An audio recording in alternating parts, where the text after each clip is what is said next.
सर्वप्रथम 100व्या प्रयोगाचे त्याबद्दल सर्वांचं अभिनंदन. कॉंग्रॅच्युलेशन्स. हे नाटक सादर होईपर्यंत तुमचं होतं, पण पहिल्या प्रयोगानंतर हे नाटक प्रेक्षकांचं झालंय आणि त्याचमुळे याचे 100 प्रयोग झाले. या नाटकाबद्दल काही गोष्टी मी सांगेन. परफेक्ट लेखन, परफेक्ट दिग्दर्शन, परफेक्ट कास्टिंग आणि परफेक्ट अभिनय.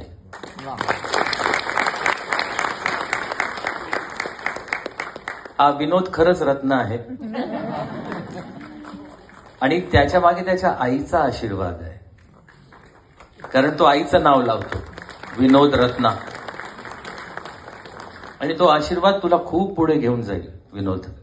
एवढं मात्र मी सांगू इच्छितो तुला. आणि जिगीषा अष्टविनायक असं प्रोडक्शन तुझ्या मागे तर आहेच, पण ज्या माणसाने तुला सादर केलंय तो माणूस माझ्या मते, त्याचं नाव चंद्रकांत कुलकर्णी आहे, तो माझ्या मते रंगभूमीचा अत्यंत उच्च दर्जाचा दिग्दर्शक आहे.